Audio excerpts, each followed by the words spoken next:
Irak. ¿Nos podría usted contar un poco cómo se desenvuelve el día a día de los cristianos en la zona de conflicto en Irak con la amenaza del ISIS y de...? Sí, en la zona hay que distinguir, ¿no? En todo lo que es Bagdad y el sur son lugares muy peligrosos, de atentados casi todos los días. Atentados que son 40, 50, 100 por mes, ¿no? En octubre, por ejemplo, hubo 128 atentados.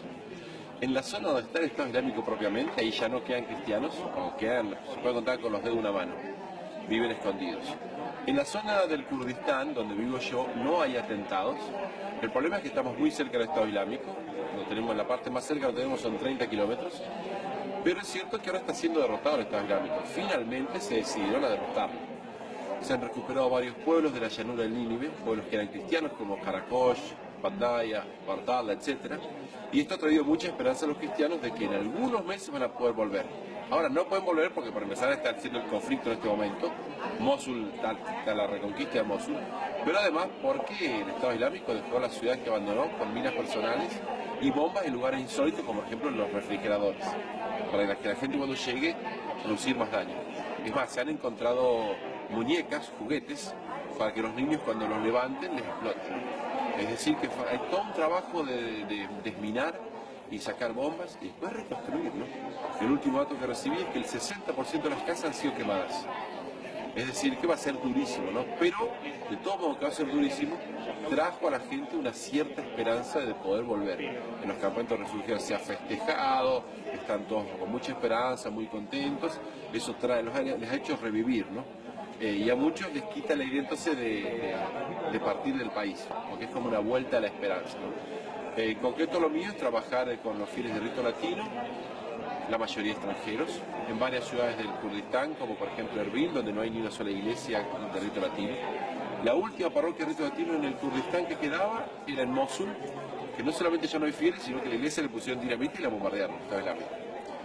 Entonces tenemos que construir una iglesia ahí, después regularizar el apostolado rito latino en Duhok, en Suleimanía, en Kirkuk, si se tranquiliza un poco la cosa, está muy peligroso ahora. Y por supuesto, al trabajar como yo como párroco, tengo también más libertad para ir a los campamentos y ayudar en lo que pueda, ¿no? Así que es un trabajo muy interesante. Y me imagino, padre, que el trabajo pastoral en la parroquia en la que está ahora debe ser muy difícil enseñar a perdonar a los católicos, ¿no? A estos salvajes que les han matado, les han puesto bombas en las neveras, en las muñecas. ¿Cómo les dice ni siquiera, o cómo el mensaje católico del Evangelio resulta revolucionario a puntos impresionantes, ¿no? Decirle a una persona que le han matado a su familia, que le han secuestrado, que lo que tiene que hacer es perdonar, es impresionante, ¿no? Sí, pero eso no es ningún problema.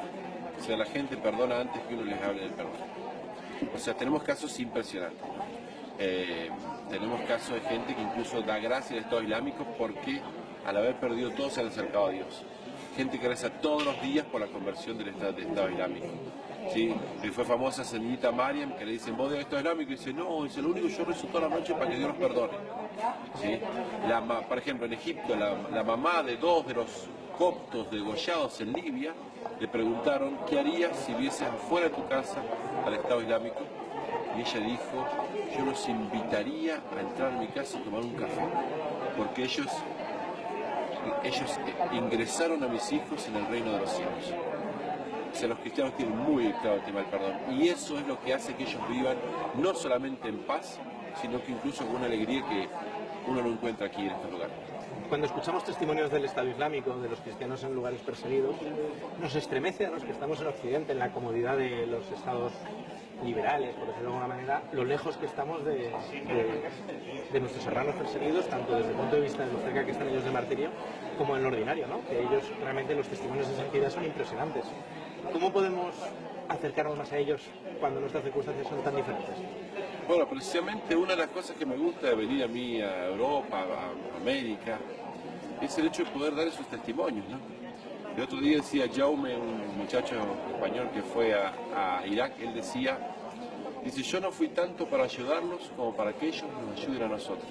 Y es tal cual, en nuestros sitios web, ¿no? En los Facebook, Amigos de Irak, SOS Cristianos en Siria, ¿qué es lo que nosotros descubrimos? La cantidad de conversiones que estos mártires y confesores de la fe de Medio Oriente producen en Occidente. gente que se hace bautizar de adulto porque no estaba bautizado, gente que me dice nunca recé en mi vida, empecé a hacerlo por ustedes, gente que me dice me estaba quejando mucho y me di cuenta que no tenía derecho. Eso hace que está sacudiendo a Occidente para una conversión. Por eso, por ejemplo, cuando Monseñor Emil Nona, que era obispo de Mosul, le preguntaron qué ayuda quería, él dice, yo lo que le pido a Europa es que sea fiel a Jesucristo, que no tenga miedo de proclamar el Evangelio y que trabajen por su santificación. Esa es la Europa que nos ayuda a nosotros. Y eso es lo que yo, exactamente lo que yo explico. No le quito más tiempo, una pregunta más. Hillary Clinton, vale, los documentos que se han conocido prueban que financió la creación del Estado Islámico. ¿Es la victoria de Donald Trump o la derrota de Clinton una esperanza para los cristianos en Irak o consideran que van de Guatemala a Guate un poco mejor? Los cristianos no tienen mucha idea de todo este tema de Hillary, pero evidentemente para Medio Oriente es una gran noticia, ¿sí? O sea, la política que estaba realizando Occidente en Medio Oriente no podía ser peor de lo que era. Es decir, que en cualquier dos casos va a ser mejor. Hay una sola cosa respecto a Trump que a mí me tiene una cierta preocupación y que quiere cortar el arreglo que ha habido con Irán, y eso sería un grave error. Si hay algo bueno que hizo la administración estadounidense, lo único bueno que hizo en Medio Oriente es rebajar los castigos a Irán. Es importante llegar a un acuerdo con Irán. Eso sería una mala noticia. Pero por el resto, ciertamente es una buena noticia. O sea, lo que estaba haciendo Occidente era desastroso. Los obispos sirios, a quien quiera que querían oírlo, decían, dejen de mandar armas a los rebeldes moderados sirios, porque no hay rebeldes moderados en Siria, son todos terroristas. Entonces, que si eso se cortase, bueno, no solamente el Estado Islámico le quedan los días contados, sino que todo el terrorismo en Medio Oriente sufriría un fuerte golpe, ¿no? Para nosotros es una gran noticia. Me alegro muchísimo, pues muchas gracias. Un gusto.